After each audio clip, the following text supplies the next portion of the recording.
Good morning সবাইকে। সকাল সকাল আমি সেজেগুজে একদম রেডি হয়ে গেছি। আমরা যাব আজকে হচ্ছে স্বামীনারায়ণ মন্দির, যেটা হচ্ছে ডায়মন্ড হারবার রোড, জোকাতে অবস্থিত। তো আজকে কিন্তু শুভাঞ্জন যাচ্ছে না আমাদের সাথে, আমি, কাকিমা আর মামনি তিনজনে যাচ্ছি, আর মানুদা আমাদেরকে নিয়ে যাচ্ছে, মানে আমাদের ড্রাইভার দাদার নাম। অ্যান্ড দেন সকালবেলা আমি নাইট শিফট করে ফিরেছি, দেন ফ্রেশ হয়ে একদম ব্রেকফাস্ট করে বেরিয়ে গেছিলাম। আর আমরা যেহেতু হাওড়া সাঁতরাগাছিতে আমাদের বাড়ি, তো ওখান থেকে ডায়মন্ড হারবার রোড মানে জোকারটা কিন্তু অনেকটাই ডিস্টেন্স। তো আমাদের যেতে হবে দ্বিতীয় হুগলি সেতু হয়ে বেহালা ধরে, তারপরে হচ্ছে ডায়মন্ড হারবার রোড ধরে একদম সোজা গেলেই হচ্ছে এই মন্দিরটা পড়বে। তো তোমাদেরকে বলে নিই যে স্বামীনারায়ণ মন্দিরটা কিসের, অ্যাকচুয়ালি অনেকেই জানো হয়তো। এটা একটা হিন্দু মানে মন্দির, আমাদের ওয়ার্ল্ডের সেকেন্ড লার্জ টেম্পল যদি বলো তাহলে হচ্ছে স্বামীনারায়ণ মন্দির। এর কিন্তু অনেকগুলো ব্রাঞ্চ রয়েছে, বিভিন্ন জায়গায় রয়েছে ইন্ডিয়ার। তো আহমেদাবাদেরটা আমরা ফার্স্ট ভিজিট করেছিলাম যখন আমরা গুজরাট বেড়াতে গেছিলাম, মানে খুব সুন্দর মন্দির। তো এখানে সেভাবে পুজো দেওয়ার কোনো ব্যাপার নেই, শুধুমাত্র মানে স্বামীনারায়ণ ভগবানকে দর্শন করতে হয়, আর ওখানে ভোগ খাওয়ার ব্যবস্থা থাকে। তো আজকে তোমাদের সবটাই জানাবো। আমাদের যেটা কলকাতা জোকায় রয়েছে, তো সেটার অ্যাকচুয়ালি মানে ডায়মন্ড হারবার রোডে যে স্বামীনারায়ণ মন্দিরটা, সেখানকার কি নিয়মাবলী। তো প্রথমেই বলে দিই, মন্দিরটা হচ্ছে সকালবেলা 8টা থেকে দুপুর 12টা অবধি খোলা থাকে, এবং তোমরা যদি ওখানে ভোগ খেতে চাও, ওটা কিন্তু পেয়েবেল ভোগ কাউন্টার, মানে তোমরা ওখানে টাকা পে করে তারপরে ভোগ পাবে। মানে অনেক মন্দিরে যেরকম ফ্রি অফ কস্টে ভোগ পাওয়া যায় বা ঠাকুরের ভোগ একটা বিতরণ করে, এরকম কিন্তু কোনো ব্যাপার নেই। তো ওখানে হচ্ছে যেহেতু স্বামীনারায়ণ দেবতা বেসিক্যালি নন বেঙ্গলিরাই বেশি মানে, তো ওখানে খাবার দাবারগুলো কিন্তু একটু অন্যরকম, মানে গুজরাটি থালি পাবে, ধোকলা পাবে, তারপরে হচ্ছে দই বড়া পাবে, এরকম টাইপের খাবার দাবার। আর বিকেলবেলা মন্দিরের ওপেনিং টাইম হচ্ছে 4টে থেকে সন্ধে 8টা অবধি।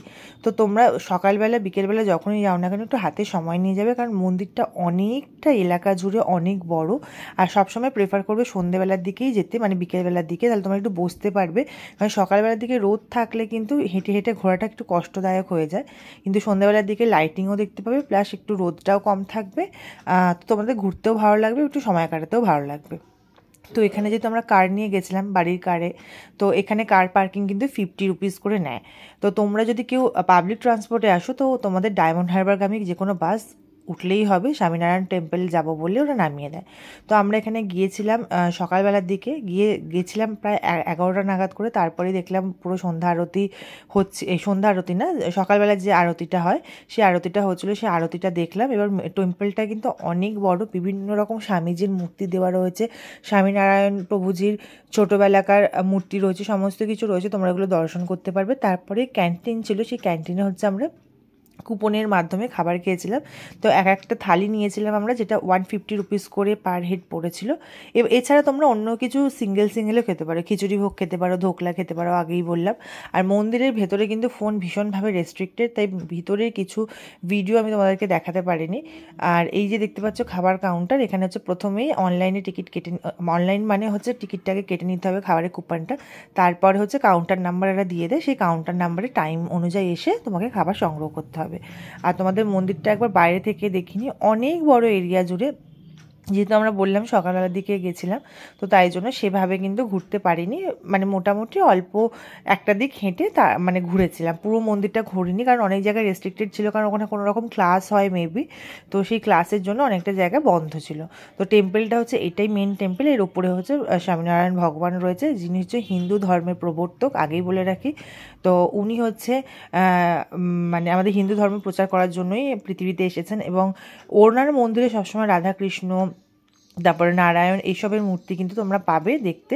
তো যেখানে স্বামীনারায়ণ মন্দির আছে না কেন, তোমরা একবার দর্শন করতে পারো। যারা কলকাতা, হাওড়া বা এই সাইডে থাকো, তারা অবশ্যই এই টেম্পলটা একবার ভিজিট করো। এটা কিন্তু একটা দর্শনীয় স্থান, অ্যাজ ওয়েল অ্যাজ মানে মন্দির হিসাবেও যেরকম, তোমরা একটা ঘোরার স্থান হিসাবেও কিন্তু দেখতে পারো। আর তারপরে হচ্ছে আমরা এই দেখো থালিটা নিয়ে নিয়েছিলাম, থালিতে এই খাবারগুলো ছিল, ডাল মাখানি ছিল, ডাল ছিল, একটা মিক্স ভেজ ছিল, ধোকলা ছিল, আর এখানে ওই দইয়ের একটা ঘোল যেটা থাকে সেটাকে ছাঁচ বলে গুজরাটি ভাষায়, তো ছাঁচ ছিল অ্যান্ড ভাত, রুটি ছিল, রুটিটা একটা ঘি মাখানো রুটি ছিল, একটা মিষ্টি ছিল। তো দেন এইসব লাঞ্চ টাঞ্চ করে আমরা আবার বাড়ি ফেরার উদ্দেশ্যে রওনা দিয়ে দিলাম, কারণ আমার নাইট শিফট রয়েছিল, বাড়িতে ফিরে একটু রেস্ট করে আবার ডিউটি বেরোতে হবে। তো ভিডিওটা এই পর্যন্ত, তোমরা অবশ্যই ভিজিট করো, আর যদি ভিজিট করো তারপরে আমাকে অবশ্যই কমেন্ট সেকশনে জানিও কেমন লাগলো তোমাদের মন্দিরটা। আমার বাই পার্সোনালি খুব ভালো লেগেছে, একটা শান্ত নিরিবিলি খুব সুন্দর জায়গা। মানে যারা স্পিরিচুয়াল দিকটা যাদের ইন্টারেস্ট রয়েছে তারা কিন্তু অবশ্যই ভিজিট করো, ভালো লাগবে অবশ্যই। তো দেখা হচ্ছে নেক্সট কোনো ভিডিওতে। তো সামনেই হোলি চলে আসছে, দোল চলে আসছে, তোমাদের কী সব প্ল্যানিং অবশ্যই জানিও, এবং হোলিতে আমি কী করবো অবশ্যই ভিডিও আনার চেষ্টা করব। তো আজকের মতো ভিডিওটা এই পর্যন্ত, দেখা হচ্ছে নেক্সট ভিডিওতে। ততক্ষণ সবাই খুব ভালো থেকো। আর একটা কথা, হোলিতে কিন্তু খুব সেফলি রং খেলো, কোনো রকম যেন অঘটনা না ঘটে। চলো টাটা, বাই বাই, টেক কেয়ার।